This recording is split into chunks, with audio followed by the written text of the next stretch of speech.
Hey guys, what's up? 2-Bit Jesus here, and welcome to another 2-Bit review, and we will be taking a look at a viewer-requested review. And it comes from the Bargain Bin Hobo, and they want us to review a game series, or a game I should say, that's based on a movie franchise that I've never been a big fan of. I enjoyed the first one, I thought the second one was okay, but I dropped off after that.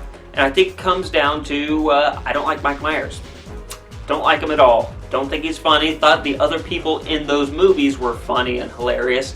Enjoyed their characters, but I don't know. He's never done it for me. I mean, even in Wayne's World. Not funny. Garth is funny, not Wayne. Personal opinion, don't crucify me.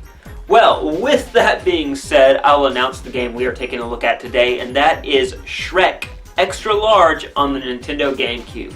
So without further ado, let's jump right into it and find out if this really is Shrek's Swamp.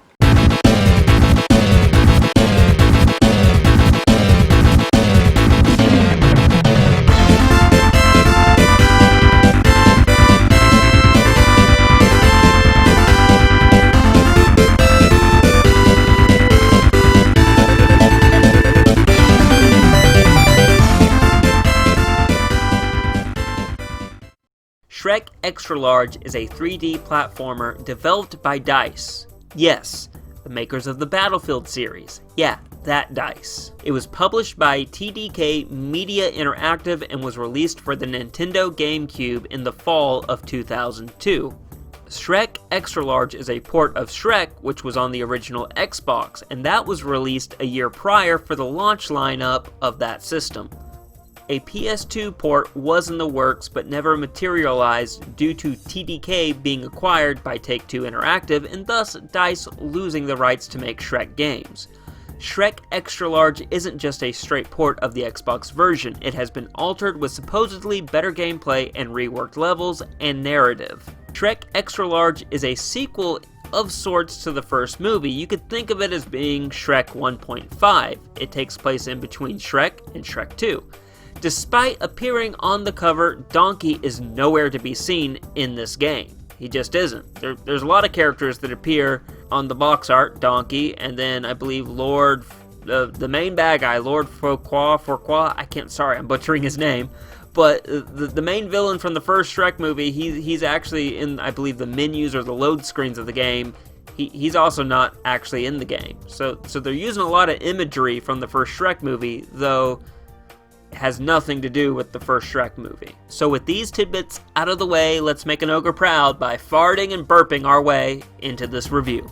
The controls and gameplay are sloppy and floaty. The actions the game teaches you to perform in the tutorial don't always work when applied in the rest of the game. Take for instance, farting and burping. I performed the controller combination right, but sometimes Shrek will not produce a fart or a burp. Moving Shrek around the game world always feels like a car with bald tires and bad brakes. You gotta stop and react way before you logically would need to in real life, or you're gonna run off a cliff, or run right past an objective you need to get to. Vaulting from wall to wall is atrocious. Shrek sometimes doesn't even vault in the direction he is supposed to. When you vault, you jump from one side to the other.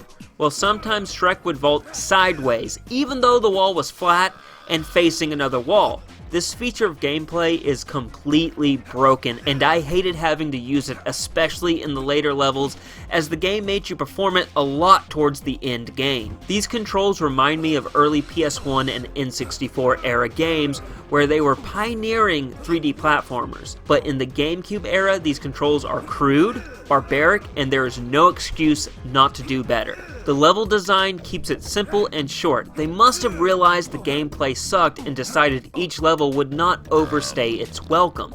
The levels are mostly designed with a big hub area and a few smaller areas attached to them.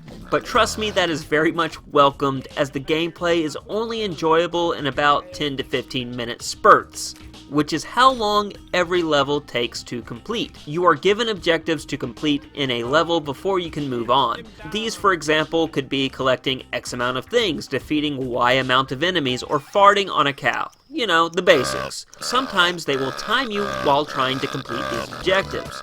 There were a couple that took me a while to figure out, but for the most part, these objectives are simple and straightforward to complete. Shrek Extra Large gave me very little enjoyment in the gameplay department.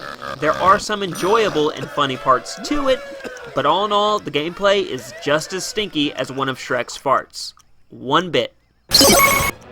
Out of 4. Like you went to Bad Apple after all. So, anyway. Shrek does not speak at all in this game. Not once. Unless you count his grunts and flatulence. I guess they didn't want to pay royalties to Mike Myers, or maybe they just couldn't find a person to imitate him. I mean, it's fairly easy to do, just be bland and not funny, and bam, you got Mike Myers. The voice acting that is on the game is pretty cringe, and the narrator lady is probably the worst offender of this. Or maybe it's because I had to endure her narration the most, and hence she takes the crown for being the most cringe on this game. Sound effects are poor, as a lot of them sound overcompressed to my ear. Besides that, they're serviceable. There are awkward soundless moments in the game. Now, when I say that, there's a few sound effects you'll hear, but there's no music, and you don't really hear footsteps. There's a lot of missing sounds in the opening of levels and some cutscenes inside levels. And this really takes you out of the immersion. At first I thought there was something wrong with the disc I had, but upon watching other people play online, I see that it's just a part of the game. There was nothing wrong with my disc. The soundtrack is surprisingly very good. This game has some great music to it, and I would gladly listen to them outside of playing this game. Sound should get a low score, with bad voice acting, poor sound effects quality, and the openings and cutscenes of level having no music or sound at all. But then again, those music tracks though, I mean, they're awesome. So, 2 bits. Out of 4. Thank ye, the leprechaun said, and snatched the 4-leaf clover from Shrek. If it's treasure you'll be wantin', get the wagon goin'. Melt the ice with your horrible fumes, lad. Here, have a boost. So first, the good. The lighting looks great. There were lots of areas where I admired the lighting in the room or area I was in. The environments look great, the characters are varied, some look good, others look like the development team were rushed and had to slap together some textures just to get the character out the door. Shrek has great detail. Except his face. Doesn't really look like Shrek to me.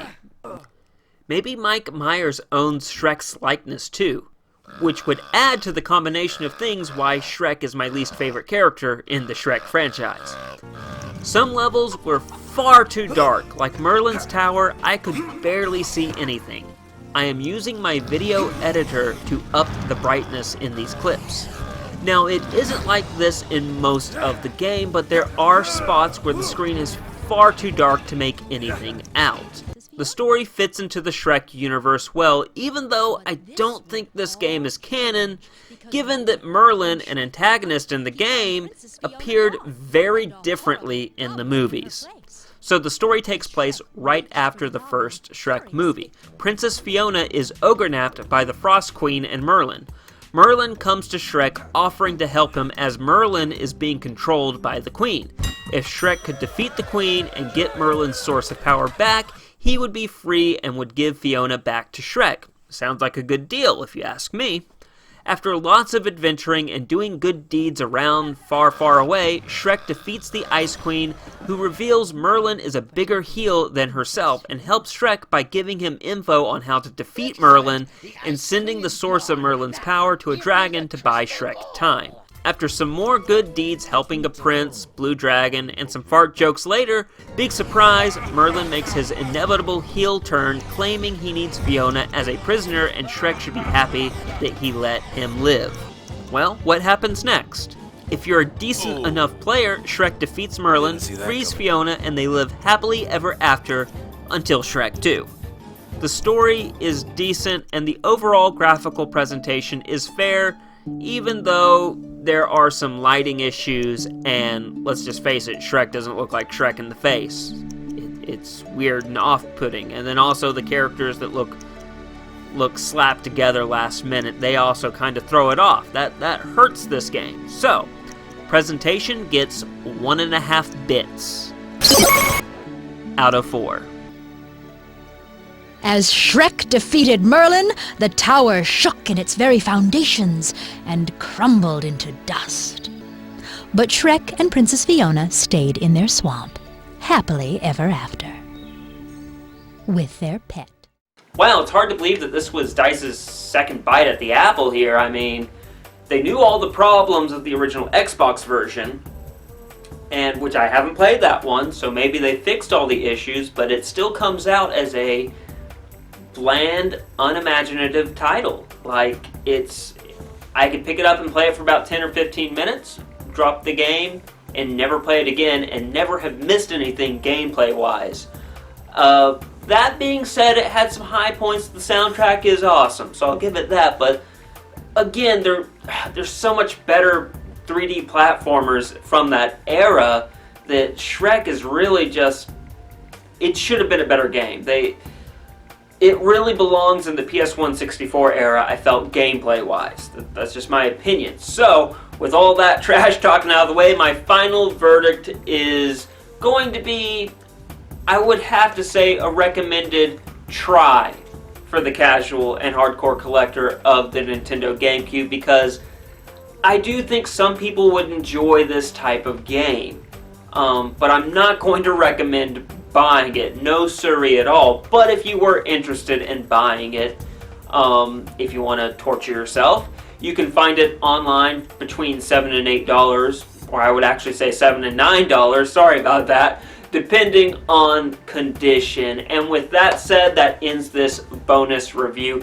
Thank you, Bargain Bin Hobo, for introducing me to this game. While no, I did not enjoy it, I still love experiencing new things, new games that I've never played before, and this was a chance to do that. Thank you very much.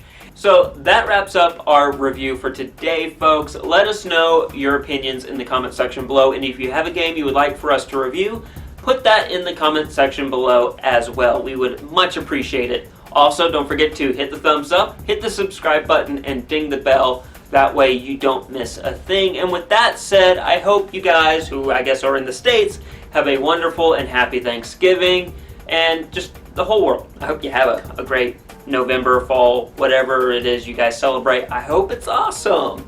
With that said, folks, as always, stay safe and play on.